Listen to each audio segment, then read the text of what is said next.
Welcome to Keeping Up with Jones, the Lonnie Jones podcast adventure.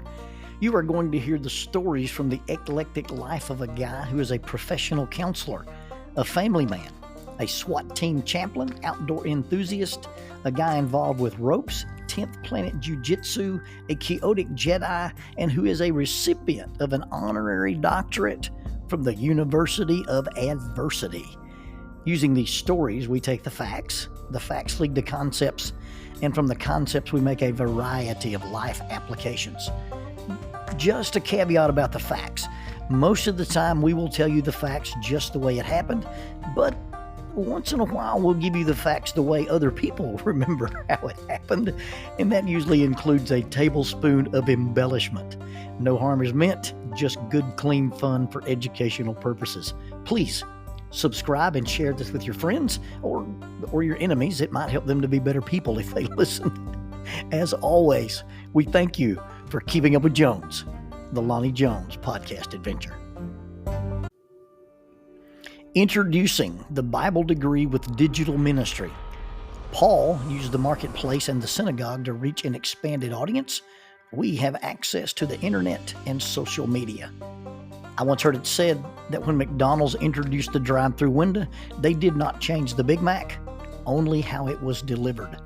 Faulkner University is now offering a new digital ministry track for their Bible degree. Faulkner's degree provides training in understanding and teaching the gospel, alongside training that will allow students to create quality digital content. Opportunities for evangelism in the digital spaces is unlimited, and this is innovative ministry education for our contemporary culture. One of the instructors is a 2-time Emmy-winning former ESPN designer. Members of the Church of Christ could be eligible for the full tuition Jack Zorn Scholarship in order to pursue this special area of study. For more information, contact admissions at faulkner.edu. That is admissions at faulkner.edu. Faulkner University is a digital partner with Keeping Up with Jones, the Lonnie Jones podcast adventure. The floor was just there. It didn't see me coming, and I didn't see it coming for sure. It was just there doing what floors do. I had been in midair. I was taking a bounding step from my office, and now I'm lying in the floor against the opposite wall. I think I may have teleported. The van, the church van, was parked under the long carport at the old Memorial Parkway Church of Christ building. That building is now the Fellowship of Faith, located at 3703 North Memorial Parkway, and the congregants of what used to be the Memorial Parkway Church of Christ now worship at Chase Park on Winchester Road. This was back when it was the Church of Christ, and I was their youth minister. The church van was parked at the end of the carport because it was right in front of the double glass doors at the top of the steps that led right to my office. As a youth minister, all things tripwise ended up in your office. The snacks, the luggage, the cases of soft drinks. So we just parked the van at the top of those steps, and you had direct access. You haul the kids down after you do the parents' meeting, and you say, go to the office, get your luggage, put it on the U-Haul trailer, and get on the van. And so the kids were on the van. The U-Haul trailer had been packed. Modern churches nowadays, churches own utility trailers. They have tandem axles, self-contained hydraulic surge brakes. But in the OG days, in the original gangster youth minister days, we had to rent a trailer from U-Haul to haul kids, to haul luggage, to haul snacks, to haul drinks, to haul sleeping bags, to haul props and stuff for camp. Every trip you went on that you filled the van up with kids, you had to have a place to put said accoutrements for the kids. And so a 2-day trip turned into a 4-day trip because the youth minister had to go get the U-Haul trailer. And then when the trip was over, the youth minister had to return said U-Haul trailer. But let me get off my soapbox. We had the U-Haul loaded. We had it attached. We had the van under the carport. The kids were on the carport. We were all settled in and ready to depart. And then I remembered I forgot my hat. Or I guess I realized I didn't have my hat. Can one remember he forgot, or can one forget to remember? Anyway, forgetting to remember or remembering you forgot. That's like having a list of rules in order to be a non-denominational church. That's not how that works. That's not how any of that is supposed to work. To quote a famous commercial, I left the van. I ran down the steps. I bounced across the freshly shampooed carpet in my office. I grabbed my hat and crossed the still damp carpet for the second time. And I took 2 bounding steps, one from the desk, one to the door, and one out the door. And that one bounding step led into the tiled, freshly waxed hallway. As my shoulder hit the tile floor and my bottom crashed into the concrete wall on the opposite side of the hall, jarringly and abruptly interfering with my slide, I came to appreciate the concept of friction coefficients. I'm lying there in the hallway, having sustained a crash that's harder than landing when you learn to barefoot water ski. And the ridiculous thought that was in my head, the ridiculous thought was not the assessment of damage. I did not ask, do I still have a functional shoulder? I never considered BFT, blunt force trauma, much less considering traumatic brain injury or TBI. I didn't cautiously try to wiggle my toes or other digits or even my nose. My one clear, crystal clear thought was, I'm glad that van full of teenagers didn't see me fall. What's your priority? What takes priority? Being concerned about falling, or being concerned that no one sees us fall? Being careful not to fall is different than being careful to make sure no one saw us fall. Whether public or private, a fall is still a fall. It does not matter witnessed or not witnessed. It still involves a corruption of balance, a loss of footing, being out of control, and ending up where we didn't want to see or want to be. Public or private, known or unknown, seen or unseen, we still stumbled. We failed to see something. We got careless. We did something carefree.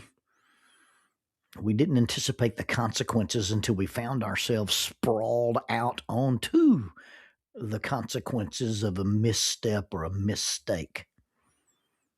None of that really matters. It doesn't really matter how you ended up in the floor. Being in the floor still means you're in the floor. To stumble is to stumble. A fall is a fall. I fall in other ways, not literally, but figuratively. I fall, I fail, I sin, and you do too. We all fail or fall, and regardless if it's a public or a private or all over social media, is it less of a failure? Is it less of a fall just because it's a secret, or I can keep it a secret?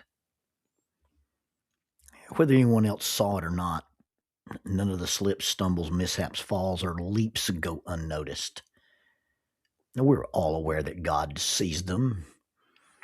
Most of them are preventable because we have warnings concerning slippery slopes, if not just slippery floors. And even without the signs, even if there's not a glaring sign, caution wet floor, caution slippery slope, do not enter, no trespass. Even if there aren't those signs, most of us have enough common sense or discernment to be able to guess that this floor might be slippery or this slope might be slippery, and that doesn't really matter if it's wet, waxed, or our shoes are wet. Some slopes just slip. If we want to keep those times we slip private, I'm probably okay with that. I'm okay with not wanting to be embarrassed, and nobody likes to feel ashamed. And I'm okay with, I don't want you to see me in order to imitate me, or I don't want my actions to cause you to stumble. And I'm even okay with keeping my falls a secret, just so that other people don't worry about me unnecessarily. My fear is that we want to hide our falls because we feel that other people will watch us fall and judge that we are not competent to walk again, or we just don't want to admit that we are capable of falling. No one wants to look foolish or incompetent. We don't like to fall or be seen falling, and that's true even if the fall is unintentional, or even if we violated clear boundaries and we chose to get on paths that are guaranteed to make us stumble or fall. I don't want anybody to see me fall. That's how I used to feel. That's how I used to think. When Solomon wrote about the vanity of all things, when he writes in the book of Ecclesiastes, he's going to talk about money and accomplishments and treasure and pleasure and knowledge and toil and buildings and projects. And in each and every one of those categories, he's going to conclude that it's all vanity. He'll say, vanity, vanity, grasping at the wind. I adopted this weird idea one time where I looked at the book of Ecclesiastes, and instead of looking at it as just a written document, I looked at it as a play. Solomon was famous for writing plays and songs. And I'm not saying it's not an inspired writing. But what I'm saying is that this is not necessarily a lament from Solomon, but that Solomon, as the playwright, as the person who is, and Ecclesiastes means the preacher stands on stage under, if you will, the spotlight, and gives this dissertation, gives this monologue. And the monologue delivered by the words of the preacher or by the words of the teacher, this character himself, the preacher, is quoting this monologue and talking about the things that he thought did not have any real value, or the things that he thought had value, and it later concludes that it did not. If you read it this way, and I'm not saying that you should or that you have to, I'm saying this is the way my mind works. I read that one time, and every time I saw the word vanity, and the word vanity in Hebrew literally means breath, I just got on a kick, and really I got on a kick because I was listening to an editing of this podcast, and I noticed how many times I take a deep breath and I sigh. And I'm trying not to do that, but I do it anyway.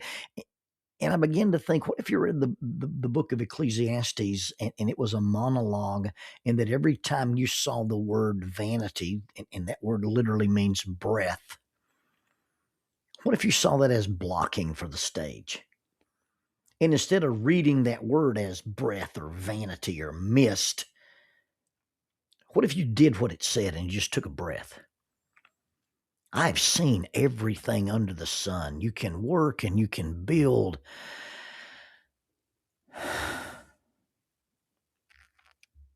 Everything he writes about has that same deep sigh. I've noticed this about pleasure. I've noticed this about riches. Everything he writes about has this same deep sigh. Everything except companionship. Of all the things that he will write, and at the end of writing about it, will either say vanity or just take a deep dissatisfaction sigh.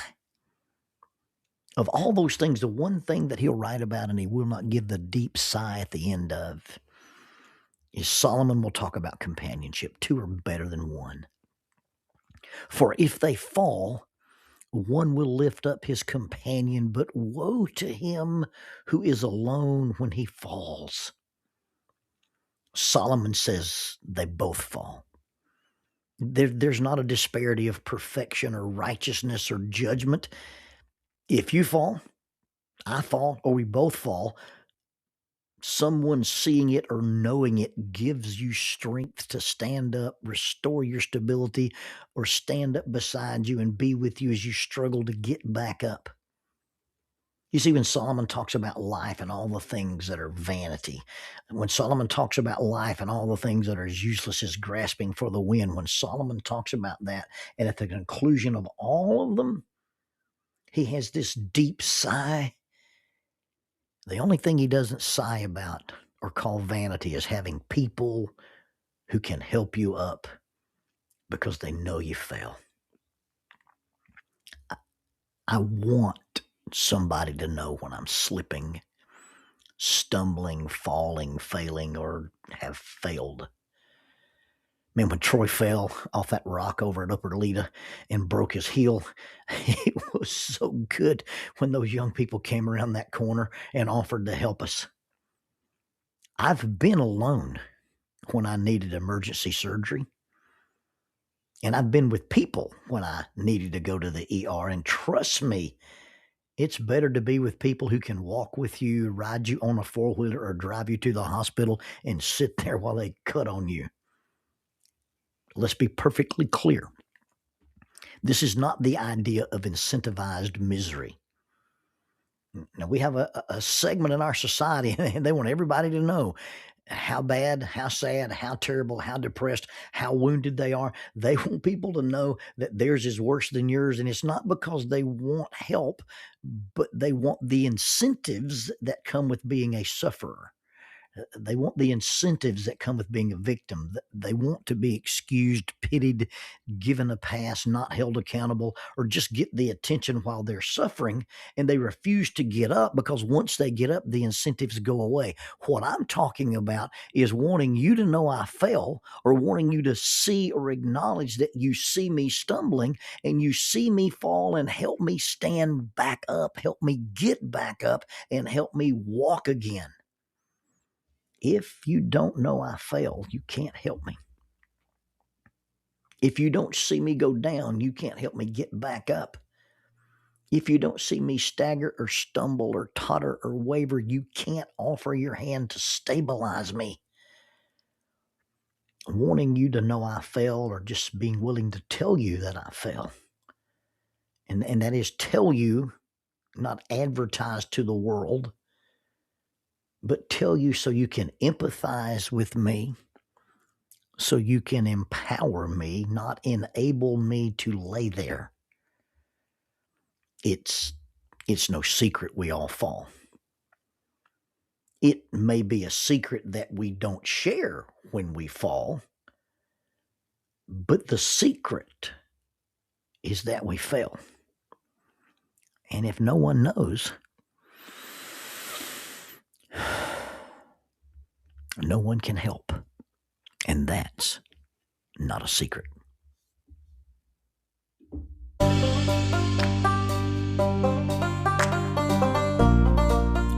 Using the tool of shortwave radio, World Christian Broadcasting literally covers the world every day with the gospel.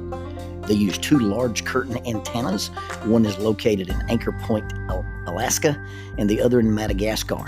They send out messages that are recorded at their international home in Franklin, Tennessee. They make available 40 hours of broadcast every day. The broadcasts are made in English, Chinese, Russian, Spanish, Portuguese, Korean, English for Africa, and Arabic. They would love for your group to visit them. You can bring your ladies group, your youth group, or your men's group. Just give them a call at 615-371-8707, 615-371-8707, or you can go to worldchristian.org, find the Donate Here button, and make a financial contribution to support this work that literally covers the world every day with the gospel. World Christian Broadcasting, in cooperation with Keeping Up with Jones, the Lonnie Jones podcast adventure.